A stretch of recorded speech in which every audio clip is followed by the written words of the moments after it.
अभी वही कहा, तीव्रता, लगन, समर्पण, गहराई तक। आप ऊपर ऊपर तैरते रहे, बैठे तो हैं लेकिन सो रहे, बैठे तो हैं लेकिन सोच रहे, बैठे तो हैं लेकिन संसार में खोए। अब 12 बज गए, अब चिंता हो रही होगी, कई लोग घड़ी पर नजर फेंक दी, बोले कथाई बंद नहीं कर रहा बाबा। आप जितने टाइम तक कथा सुनेंगे आपका उतना पुण्य उदय होगा।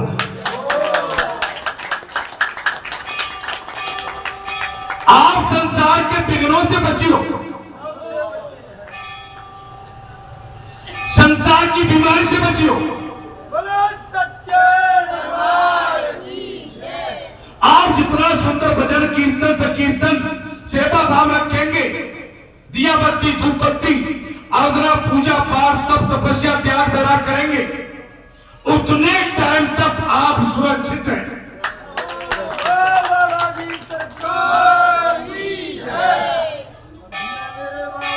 और जैसे ही कथा ब्राह्मण लेती है, आप संसार के मकड़ जाल में फंसेंगे।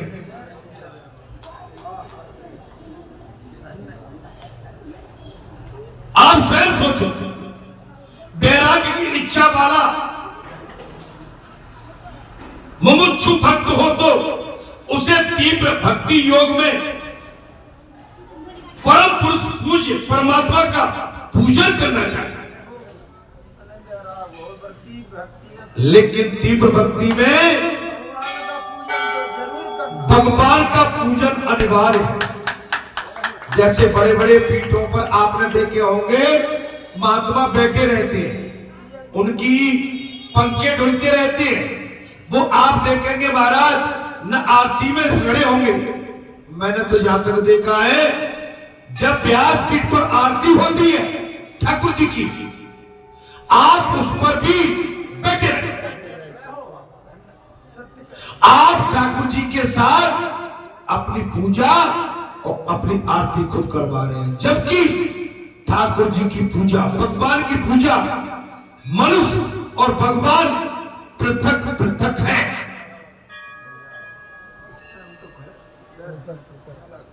अलग आपको खड़ा होना पड़ेगा।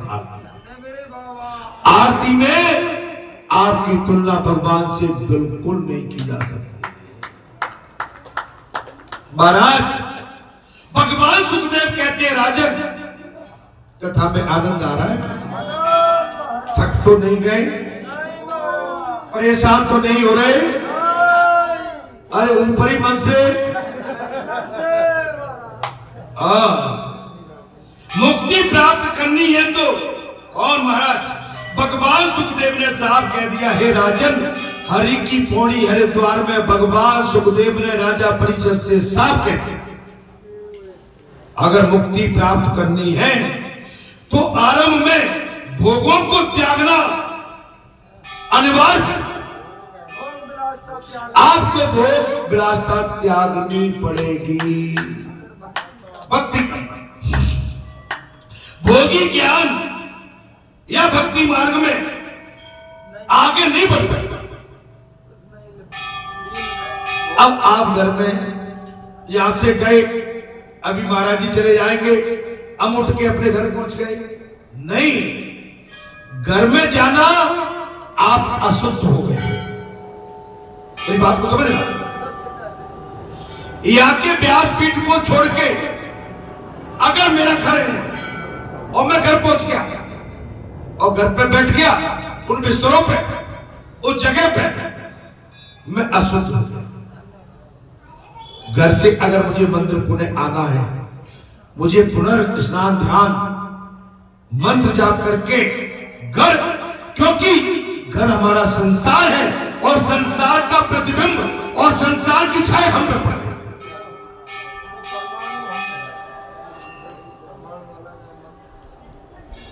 लेकिन जा तो भैया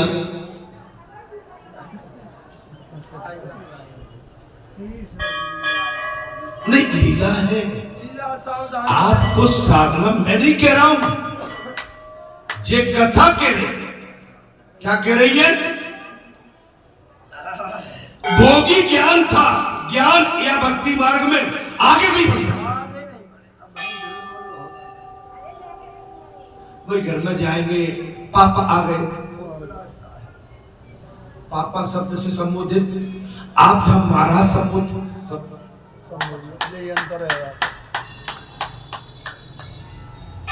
अंतर है क्या? पत्नी कुछ पति आ गए, मन इसमें अंतर है। जब तक हम भगवान के द्वार पर पहरेदार बन के खड़े हैं, जब तक भगवान की पूरी याचना, पूरी सेवा और पूरी आराधना हम नहीं कर पाते, तब तक हमें चुप करना।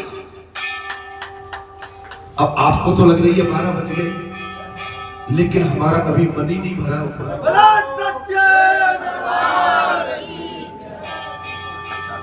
आपके आचार्य होते, वेद शास्त्री होते, ये 4 घंटे कथा कहते कहते हो गए। इतनी देर में तो 4 संगीत और 4 बार आपका धाम, 4 बार 5 बार कोई काम, और कथा थोड़ी और चढ़ावा ज्यादा।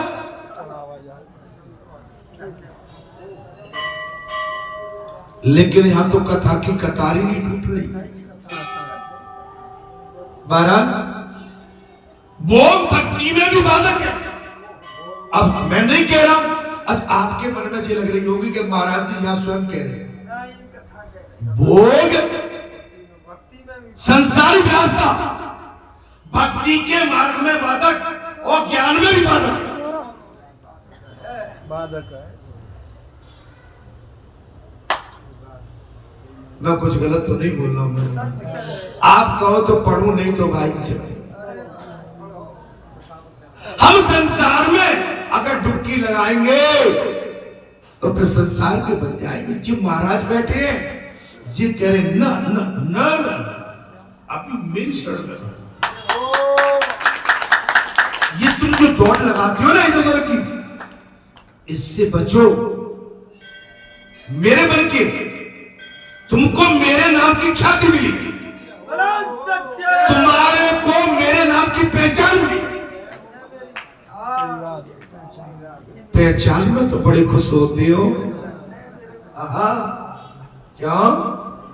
बालाजी के महंत, बालाजी के भगत बड़ी गदगद होती हो, लेकिन मेरे लिए त्याग क्या किया है वो मुझे बताओ।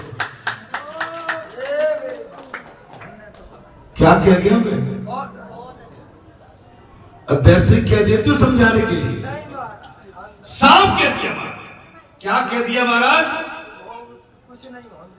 भोग भक्ति में बाधक है और ज्ञान भी बाधक है। भोग की अपेक्षा त्याग में अनंत सुख है। ये भगवान सुखदेव राजा परीक्षित को कहते हैं। त्याग, आप पराई वस्तु, पराया धन, पराया कोई भी वस्तु, उस पर आप अपनी आसक्ति कताती।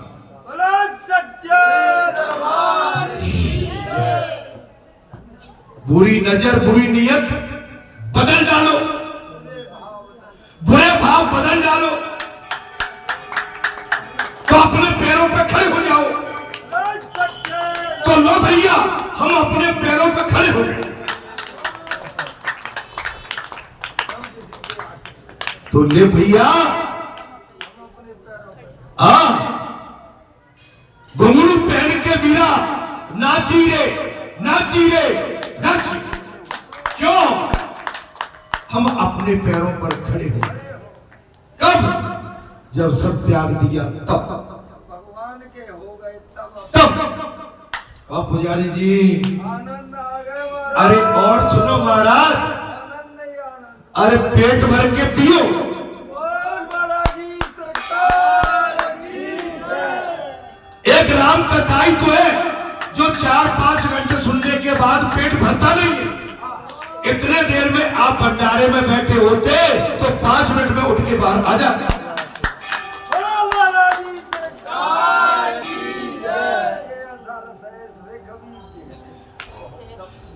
इंद्र जय सभी प्राणियों में एक सा होता है। इंद्री तो सब इंद्रियों का सुख, बस थोड़ी देर में कथा को विराम दे, सब में एक सा एक समान है। पशु का, मनुष्य का और देव, गंधर्व या त्वचेंद्र का स्पर्श सुख और जितेंद्र का रस सुख समान ही होता है। अर्थात इंद्रिय सुख के उपेक्षा के समय में जो आनंद मनुष्य को मिलता है, वो अपना वो आनंद पशु को भी मिलता है।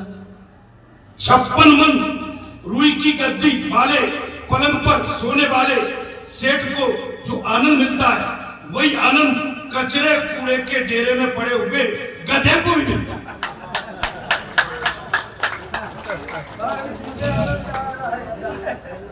और वो 56 किलो के गड्ढे में सुतरा है। नहीं आई समझ में। नहीं मेरे बाबू 56 किलो के गद्दे पर जो सेठ सोता है, जो आनंद उस सेठ को 56 किलो के गद्दे में के सोने पर आता है, वही कचरे के ढेर पड़े हुए घूरे पर लेटे हुए गधे को भी वही आनंद।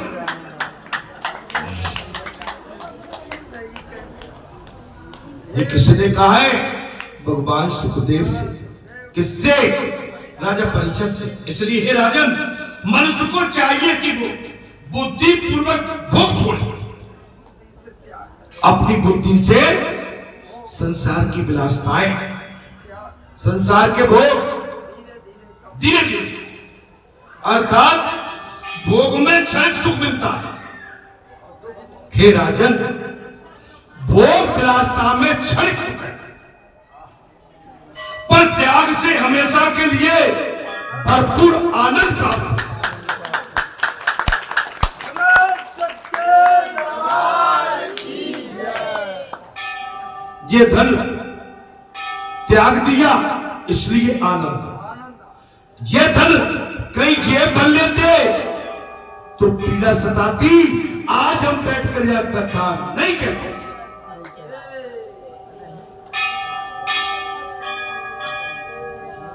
समझ में आ रही है तुम्हें? अरे तुम, आपको भगवान का नाम मिल गया, इससे बड़ी संपत्ति क्या जाएगी? आप बालाजी के प्रिय पुजारी, माता के प्रिय पुजारी और बालाजी के प्रिय महंत और आप बालाजी के प्रिय भक्त, ये आपको पदवी मिल गई, इससे बड़ी संपत्ति क्या हो? सच्चे दरबार की जय। ओ मेरे बाबू भोग में शांति नहीं मिलती, त्याग से शांति मिलती है। चलो, भोग से शांति नहीं, त्याग से शांति। पशु पंछी मनुष्य सभी के लिए इंद्रियां सुख तो एक समान देते हैं। मनुष्य को जो भी सुख श्रीखंड खाने से मिलता है, वही सुख सुअर को पिता खाने से मिलता है। बड़ी चीज है। बाबा बहुत बड़ी हमें बर्फी खाने से मिलता है। हमको जो प्रिया श्रीखंड, मलाई, मालपुआ, इससे सुख मिलता है, और वही सुख सुअर को पिता खाने से मिलता है। भगवान सुखदेव कह रहे हैं, क्षमा करना, कथा सुनोगे तो हिला देगी। सच्चे दरबार की जय। ये मेरे जिनकी आंखें, जिनके कान नहीं खुले, अगर कथा सुनने के बाद भी नहीं खुले, तो अगले जन्म में क्या होगा आप हम इसको समझ सकते हैं। सच्चे दरबार की जय। भगवान सुखदेव ने साफ कह दिया। अच्छा, इतने विस्तार से सही से बताना, आपने भी बहुत कथाएं सुनी हैं, ये बातें तुम्हारे सामने किसी ने रखी कि आज तक? वो क्यों नहीं रखी? क्योंकि उनको चढ़ोतरा चाहिए। भोगों में लीन है, बहुत त्यागी है। जितना भी चढ़ावा आता है, फुटरिया बांध के ले जाता है। अगर फुटरिया यहां छोड़ जाएंगे तो कथा वही कहेंगे जो इसमें लिखी।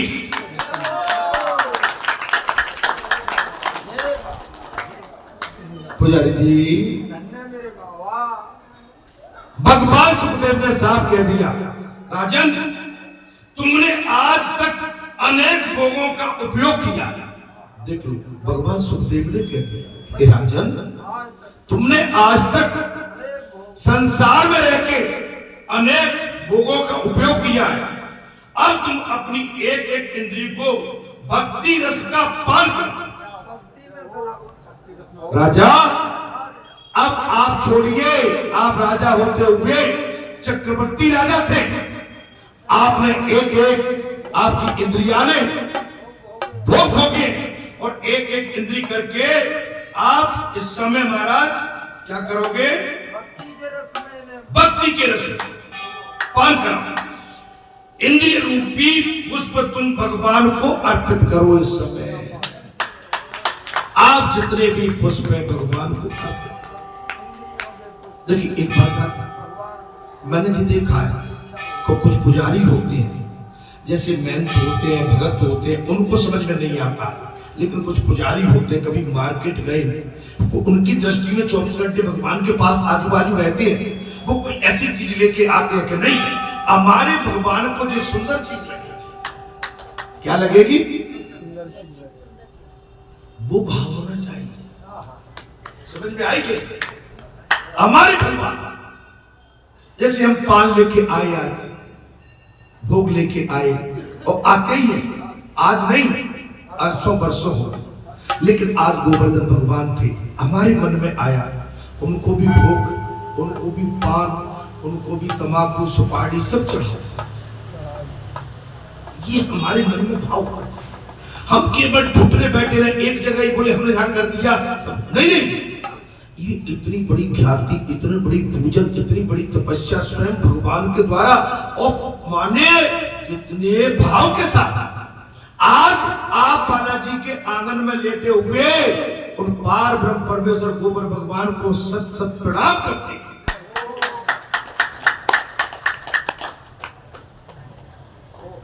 कहीं चले गए क्या भगवान? आप लोग देखने लगे, कहीं हम उठ के तो नहीं चले गए।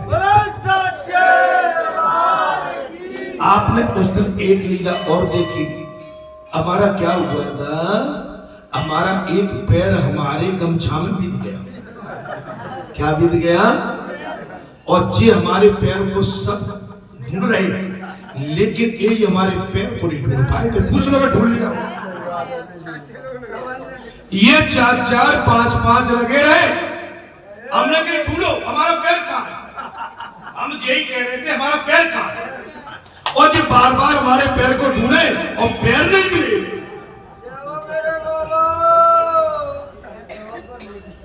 अच्छा हुआ कि नहीं?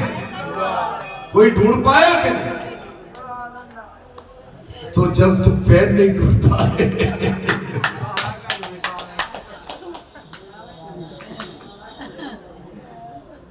ये भगवान की लीला है, जबकि पैर पैर में ही। बताओ महाराज,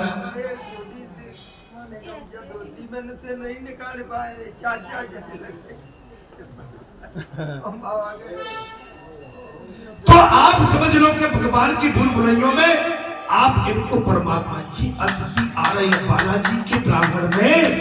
ये संतों का जमावड़ा मेरे लिए पूजनीय है, आदरणीय है, सम्माननीय है, मेरे पूज्यक है। जब मेरे प्रभु के दरबार में आए और प्रभु ने मुझे अपना बना के इनकी सेवा के लिए मुझे यहाँ पर स्थान दिया है। मेरा कर्तव्य, आपका कर्तव्य और सबका कर्तव्य बनता है, इनकी पूजा भी विधिवत होना चाहिए। ये भगवान के महाराज कहां चलिए? आज राजन महाराज कहां चले? यही चल रहे थे जी। हाँ राजन, धीरे धीरे संयम बढ़ाओ। मैं कथा को विराम दे रहा हूं, थोड़ी देर में आप लोग संयम रखो थोड़ा सा।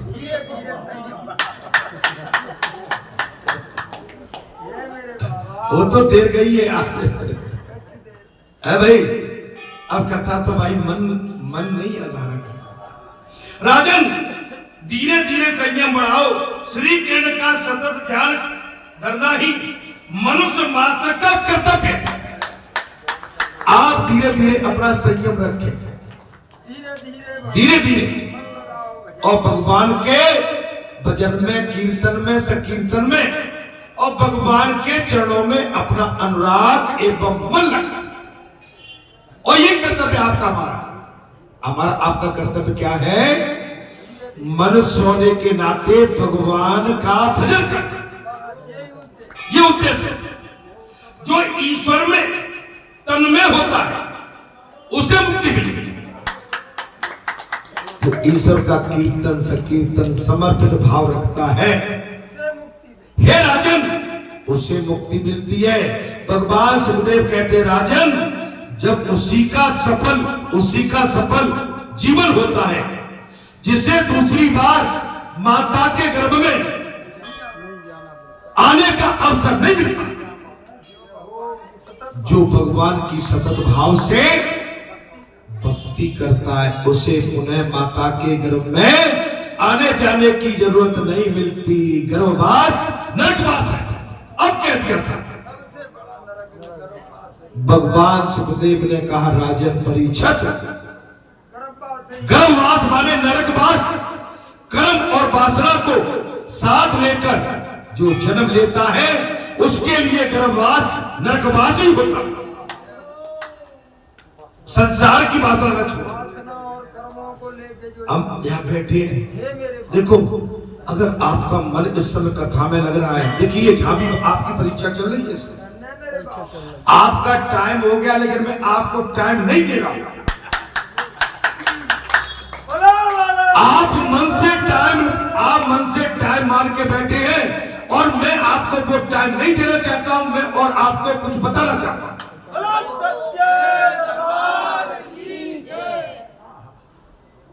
मैं जिद नहीं कर रहा हूं, ये समय भी हमारा तुम्हारा कोई ना कोई कल्याण छिपा होगा। थोड़ी सब्र करिए। भगवान सुखदेव जनक राजा के महाराज राजगृह में विद्या सीखने के लिए गए। भगवान सुखदेव राजा जनक के घराने में विद्या सीखने गए थे।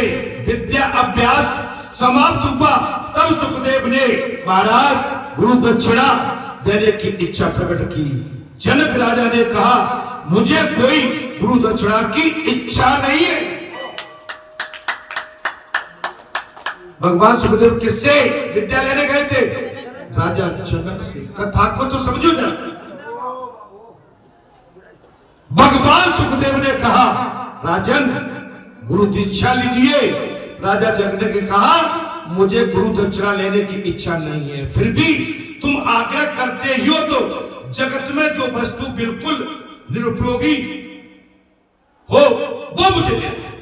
मुझका कोई संसार उपयोग नहीं करता हो उसे दे दो। हे सुखदेव, जगत में जो कोई मनुष्य उसका उपयोग नहीं करता हो, वो संसार की अलग पड़ती हुई वस्तु तुम मुझे दे दो। राजा जनक ने निरुपयोगी वस्तु मांगी तो भगवान सुखदेव खोज में निकल पड़े। अब जो कथा छूट रही, कहती छूट, निरुपयोगी वस्तु दे दो।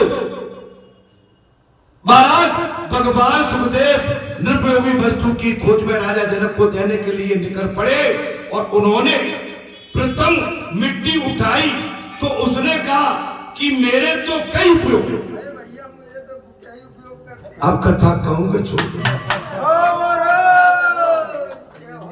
अब कथा कहूंगा छोड़ दो। एपिसोड ऐसा ही आता है, आगे ले जाऊं। अब तो कहें, अरे मट्टी उठाई, मट्टी बोली, बोले मेरे कई उपयोग है। पत्थर ने भी वैसा ही कहा, जो वस्तु उठाई वो सभी उपयोगी निकल पड़ी। अंत में हार कर भगवान सुखदेव ने भिष्टा उठाई। कथा कैसी लग रही है? ये किसी ने आज तक तुम्हें सुनाया? नहीं अब बताओ, तुम वैसे ही समय गंवाती हो अपना, और पैसा भी गंवाती हो, समय गंवाती हो। बताने वाला सच्चाई तुम्हें कोई नहीं है। महाराज बिस्ता उठाई तो उसने भी कहा मैं भी उपयोगी हूं। बिस्ता उठाई, बिस्ता भी बोल पड़ी मैं भी उपयोगी हूं। मनुष्य के पेट में जाने से ही मेरी ये अवस्था हुई। मेरी स्थिति मनुष्य के पेट ने की, फिर भी मैं निरुपयोगी नहीं हूं। मैं ऐसी नहीं थी, मैं तो मनुष्य के पेट से निकली हुई हूं, इसलिए मेरी ये दुर्दशा हुई है। मैं भी फिर भी निरुपयोगी नहीं हूं। सोचते सोचते सुखदेव ने पाया कि ये देह अभिमान ही निरुपयोगी है।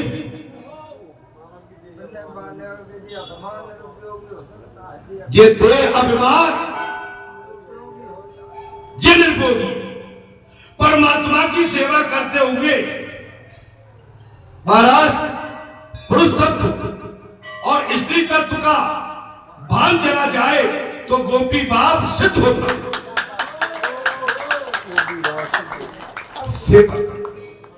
आप अपने शरीर की शुद्ध बुद्ध खोल जाना।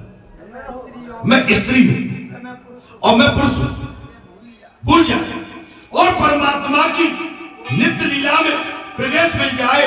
संग महाराज संगम तो गच्छता सुखी भवते। सुखदेव ने जनक राजा से कहा कि मैं अपने देह अभिमान को गुरु दक्षिणा में अर्पित करता हूं।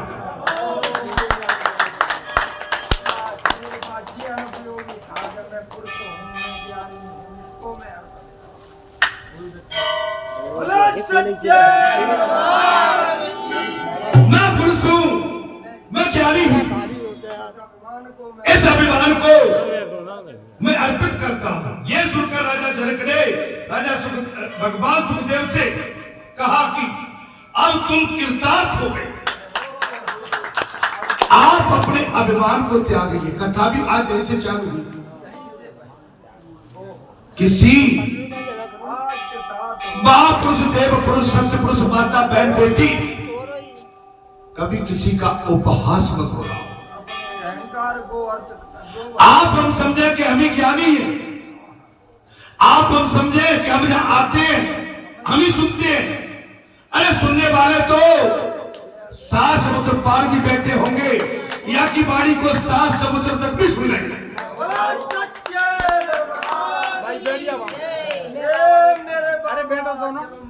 अर्थात मेरी बात समझ में आ रही है कि नहीं आ रही? अब तुम कृतार्थ हो।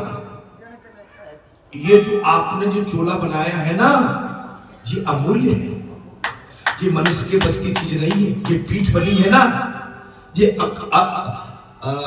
अकल्पनीय है, इसकी कल्पना भी नहीं कर सकते। मान लीजिए आपने बनाया, ये किसी व्यक्ति ने नहीं बनाया। आज मुझे व्यासपीठ मिली है, मैं इस पर अभिमान करूं तो मेरे लिए धिक्कार है। आपको पूजा का पात्र बनाया, आप इस पर उतावले और इठलाओ तो आपको भी धिक्कार है। आप अपने आप को कभी बड़ा और किसी को छोटा कभी मत मानो।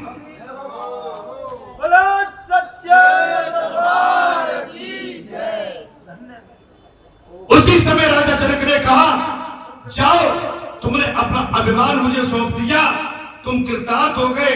और सुखदेव ने देह अभिमान छोड़ दिया, और देह अभिमान न होने के कारण ही उन्होंने मंगलाचरण नहीं किया था। मैं भगवान तो भूल गए, भगवान मंगल आचरण नहीं किया। अब आइए 4थे अध्याय में मंगला आचरण किया, और 12वें में श्लोक स्कंद और अध्याय श्लोक साधक को कथा मार्गदर्शन करती है। इतना ही नहीं, सिद्ध पुरुष को भी कथा सुनने की जरूरत रहती है।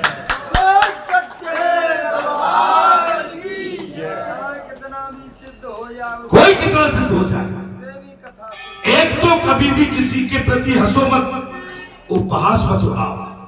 कोई भी आता है सर सम्मान से बिठा लो और बैठो, राम राम करो, सीताराम करो। भले मानुष और भले पुरुष और भली माता बहन बेटी बनके आपस में भगवान की कथाओं का चर्चा कर। या संसार की कथा का चर्चा करने का या स्थान है ही नहीं। और जहां करोगे तो बाबा तो जिसकी माला उसके गले में डाली देता है। ठीक है ना भाई, थके तो नहीं हो? बस मुझसे इतनी कथा छूट रही थी। दादी अगर मैं छोड़ देता तो तुम्हें चिंता होती कि राजा जनक ने कहा कि जो महाराज अनुपयोगी वस्तु है उसे ढूंढ के लाओ। गए सुखदेव दुनिया में भटके, अनुपयोगी हमारा अभिमान है, ज्ञान है जिसको हम पालक ढूंढ रहे, इसे छोड़ दो। संत बन के रहो, शांति बन के रहो, आप मेघदूत बन के रहो, बरसों ठंडा कर अभिमान बन रहो। भैया इसी वाणी के साथ मैंने आपका अमूल्य आधे घंटे का समय लिया, इसके लिए मुझे क्षमा करें। अगले मंगलवार को इसके आगे की कथा ये आपका दास, ये आपका सेवक आपके सन्मुख कहने का प्रयास करेगा। हालांकि वो कथा कहने की मेरी क्षमता नहीं है, लेकिन उसके पश्चात भी मैंने जो मुझे बालाजी ने प्रेरणा दे रखी है, जो उन्होंने मुझे आदेशित किया है, जो उन्होंने मुझे अपने वचनबद्धता के साथ मेरी वाणी को आपके सन्मुख रखा है, मैंने मेरी अपनी निजी वाणी नहीं है, ये बालाजी सरकार की स्वयं की वाणी है, जो आपने 4 घंटे तक इसका श्रवण किया।